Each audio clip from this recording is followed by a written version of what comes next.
Hi there, Thomas McIntosh for British Magic Time, and last night I took part at the Amonkhet pre-release at Patriot Games Leeds, and I just want to take you through my seal pool, my deck builds, and how the event went, which wasn't great, but I'll take you through why. So when I opened my pool, I was immediately pleased to see that my promo card was super playable and in fact bomb rare. A lot of my pre-release promo cards have been super terrible, so that was very exciting to see. I went through the pool, and it's one of those awkward pools with a bunch of good stuff in a bunch of colours, but I think these were the standout cards for me. So we've got the Archfiend, we've got the Lord of the Accursed, so I was looking at zombies, and we've got the Glory Band Initiate, so they're all really good cards. I was also really excited to see that not only do I have both a blue and a black cartouche, but I've also got the Trial as well, so I can bounce back the cartouches and get extra value. So black-white will see me pretty good. So looking at the pool, I was quite pleased to see that there was some good mummies available. There's this Tapper here, which is good. There's a couple of Binding Mummies, which have good synergy. They're just a bear, but they have good synergy if you've got a whole bunch of zombies. Got this Initiate, who gets embalmed as a zombie. Got a Sparring Mummy, which is pretty mediocre, but it is a zombie. I've got this Cursed Minotaur. I've got the Land, which makes a zombie. Another white, just a 2/4. And in Aketra's Name. And of course, with all those mummies, Mummy Lords. So mummies were a go. Zombies, tribal. I did have some fixing available. I've got an Evolving Wild and 2 Painted Bluffs. So I thought, why not just splash green? Because I didn't have too much cool stuff in green, but Cartouche of Strength is super good.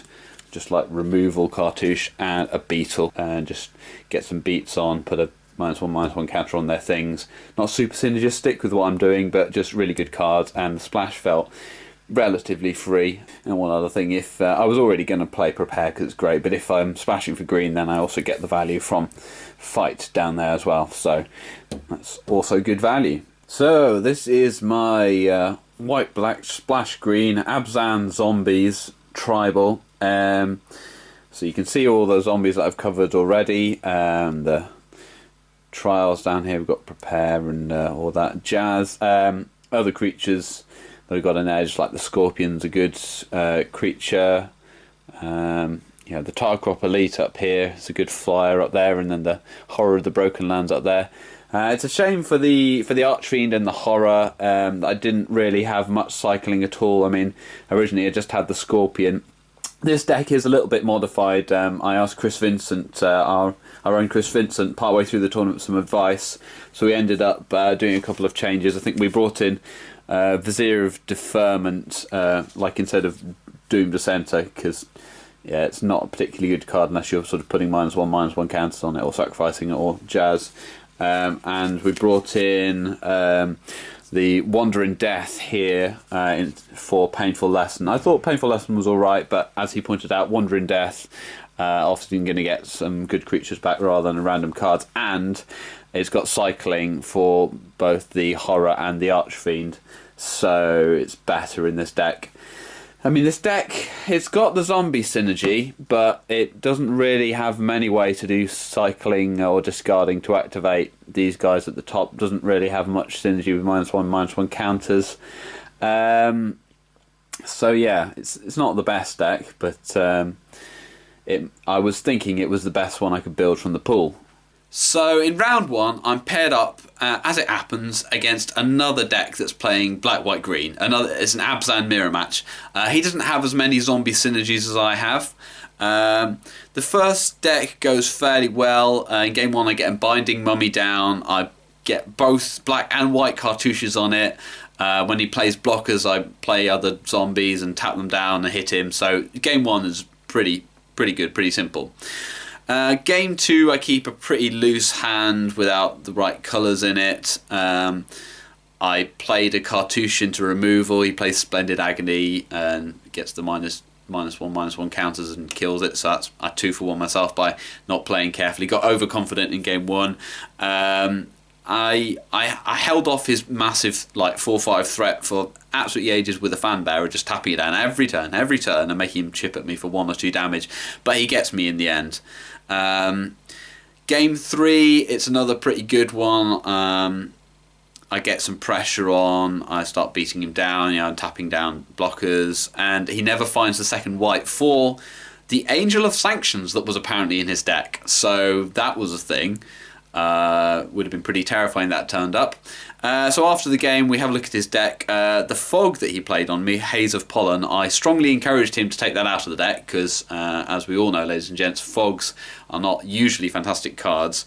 Because he had, in his sideboard, he was not playing 2 green cartouches and 1 black cartouche, and he was playing green, black, white. So we had a look at his deck, we took out the Haze of Pollen, we took out a couple of other cards, and I think his deck got immensely better. And as it happens, he did actually win his second round. So yeah, it was really good to help out a player who's maybe a little bit newer than I am to the game. He said this was his first time doing sealed.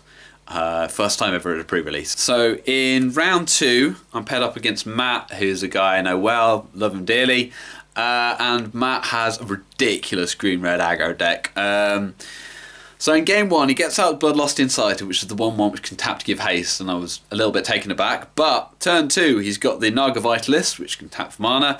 Turn 3, with the Naga, he gets out Champion of Ronus, gives it haste, exerts it, gets out another Champion of Ronus, and then like next turn he gets to exert again, he gets out like a Greater Sandworm and just a whole bunch of creatures, and I'm just ridiculously dead in just a matter of a few turns. It was not even a game, it was a complete destruction.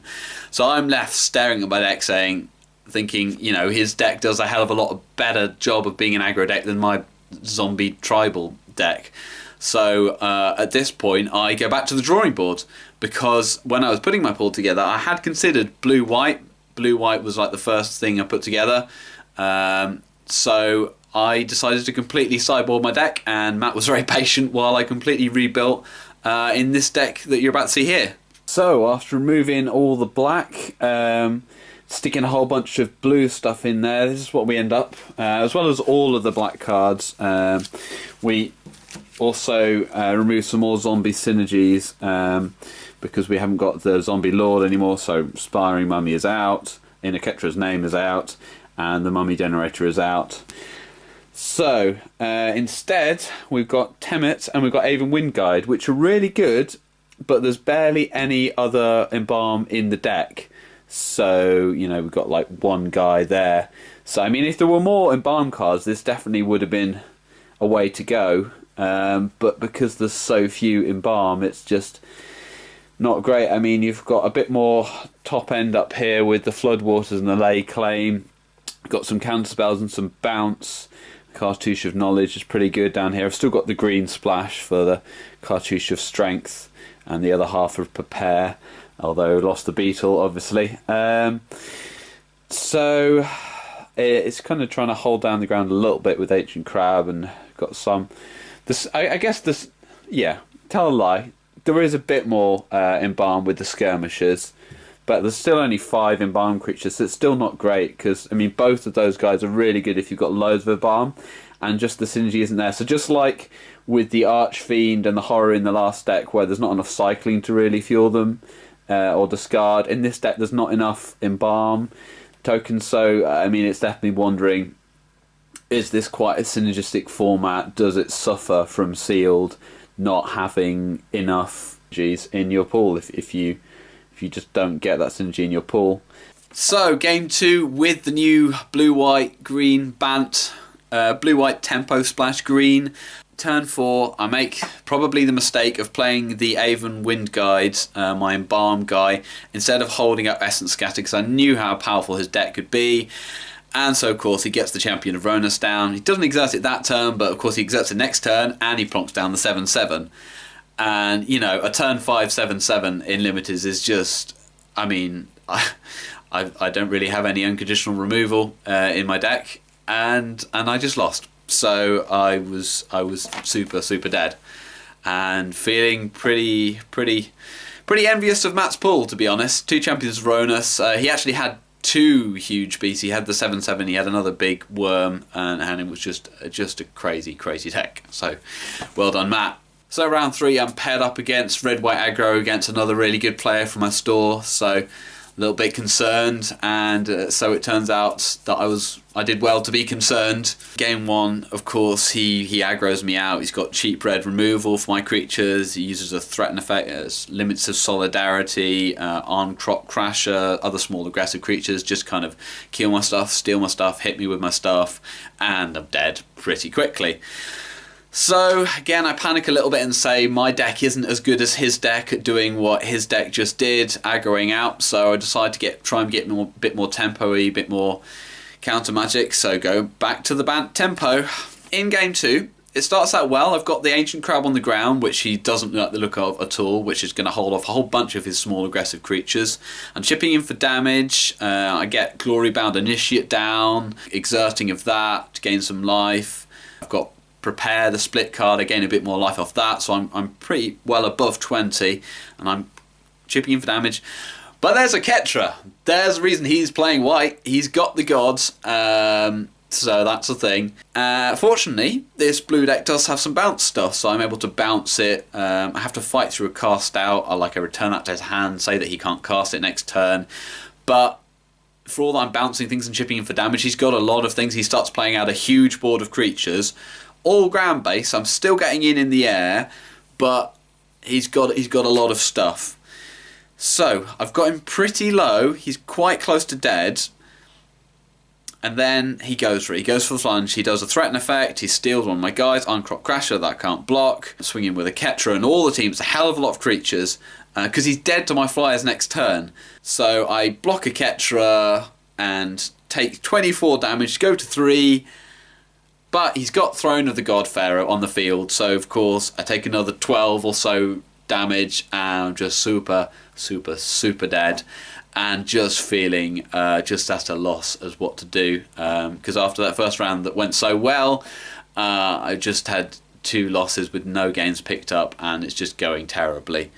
So I mean, at this point, Chris Vincent helped me out looking at my pool, and in the end said, yeah, I think you're in the right black-white decks. Yes, there's a couple of switches out to make the deck a bit better, but by the way, of course, Chris Vincent won the entire event, going 5-0, so if he can't save your pool, nobody can.